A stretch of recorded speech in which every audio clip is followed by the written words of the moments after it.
Falconers have trained birds of prey since the dawn of time. Man emerged from the shadows of antiquity with a falcon on his wrist. Her dispassionate brown eyes have witnessed our struggle for civilization, from the ragged tents on the steppes of Asia thousands of years ago to the marble halls of European kings in the 17th century. Our falconry heritage has been handed down to us through the mists of centuries from generation to generation. From fathers to sons, our invisible bond with birds of prey has remained unbroken. Celebrated in art and literature, falconry permeates our very vocabulary and everyday language. We do not know what first prompted our ancestors to train a bird of prey. Was it to catch food, or was it the fascination of such a close link with an iconic animal?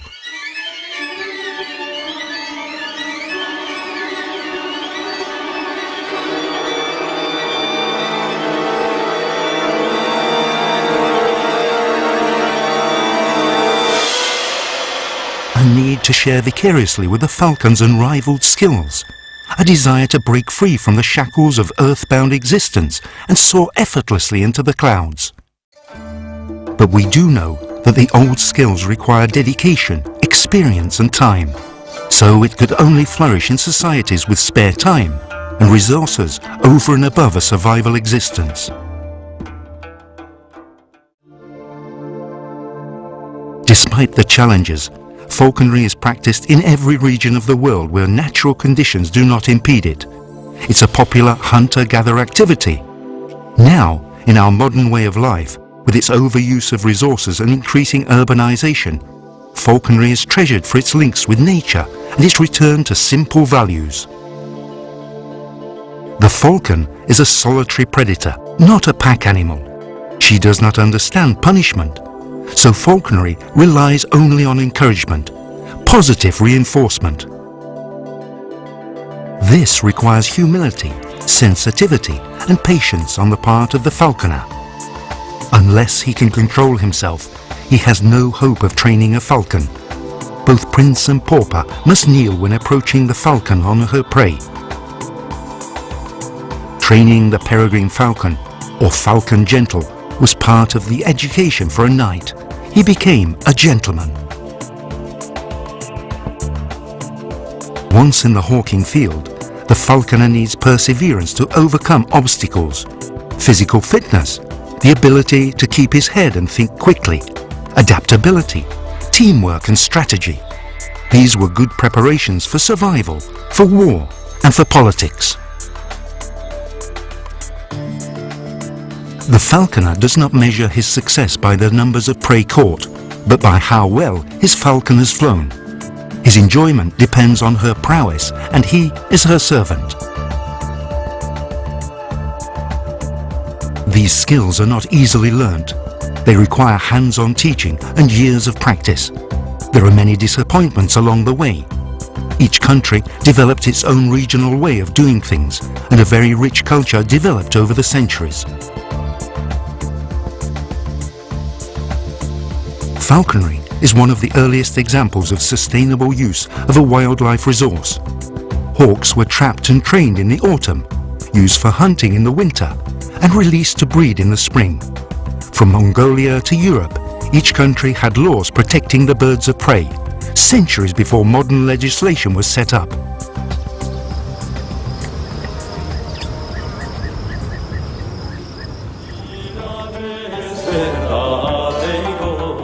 Falconers studied the behavior and welfare of their birds in great depth. In 1250, Emperor Frederick II of Hohenstaufen, himself a dedicated falconer, wrote what we now know as the first proper ornithological text. His treatise, The Art of Hunting with Birds, goes into great depth on the anatomy and diseases of birds, and became the father of modern avium veterinary science. And his writing on migration and on habitat use were the forerunners of modern ethology and ecology.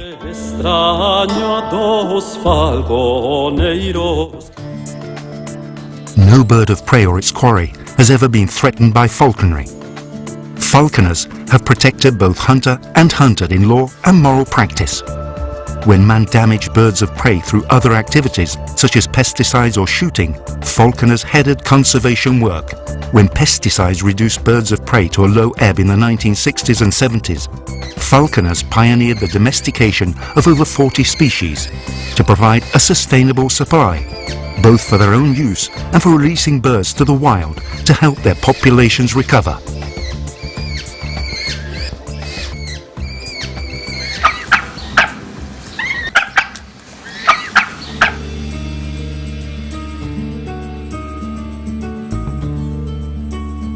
Modern falconry adapts to further benefit man and ecology. Air transport is protected from bird strikes because birds of prey provide a non-lethal deterrent.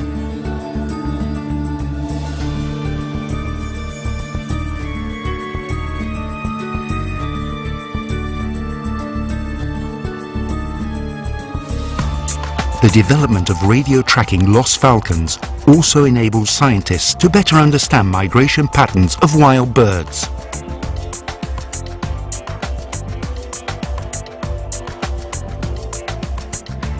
Despite man's passion for birds of prey, the cultural tradition that is falconry can often become lost or threatened. In some parts of the world, minority ethnic groups find their way of life changing, and in others, falconry has been lost forever. Modern communications enable falconers in different countries to learn from one another, which is called progress, but which sadly also leads to a homogenization and a loss of our rich diversity of heritage. In the industrial countries, different pressures exist. Restrictive laws and a failure or unwillingness to understand and appreciate falconry and its contribution to wild birds risks losing falconry and the whole breadth of skills and culture that underpin it. Urban man forgets the lessons that we falconers learned at our father's knee, that we ourselves are an integral part of nature and our entire civilization and survival rests on recognizing our dependence on nature.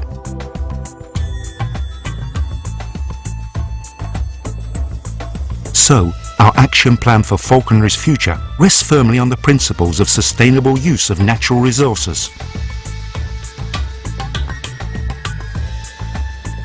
To a great extent, it is due to the commitment and good efforts of His Highness Sheikh Khalifa bin Zayed Al Nahyan, President of the United Arab Emirates, and of His Highness Sheikh Mohammed bin Zayed Al Nahyan, Crown Prince of Abu Dhabi Emirate and Deputy Supreme Commander of the Armed Forces, that the heritage of Arab falconry in the UAE and Arab Peninsula have been preserved to this day.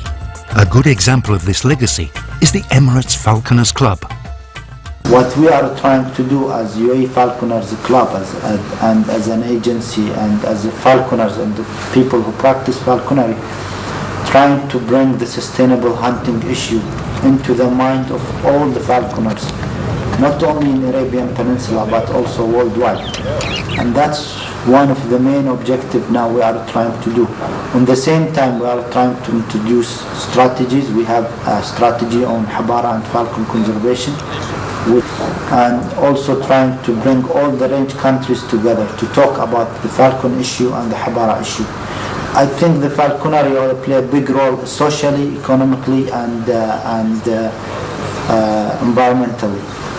So that's why, I believe we need to start educating the falconers more and more about the sustainable hunting and how to conserve the species for the next generation. The cultural tradition that is 4,000 years of falconry's living heritage must not be lost. Its practice must continue as an oral tradition. Its art and written knowledge must be celebrated and appreciated. Its place in future conservation must be encouraged. Falconry may be a small part of mankind's role on this planet, but one that is central to the basic tenet of UNESCO's convention, and one worth protecting for future generations, not in a museum, but alive and in the countryside where it first developed. The baton of our falconry culture has been passed down to us from our ancestors. We cannot be the generation who allows it to fall.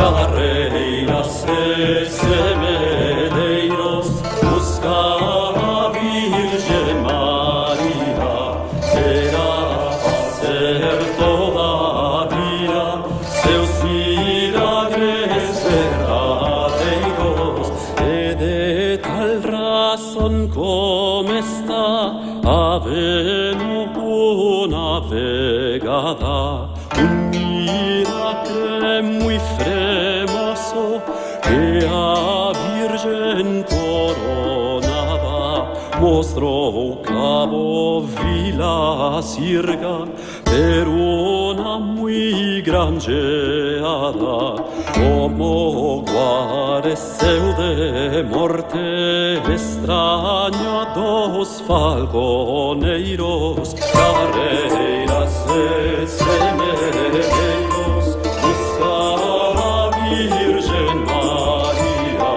era fazer todavia seus milagres verdadeiros, quando estos falconeiros viron veneron a Ginha, que chega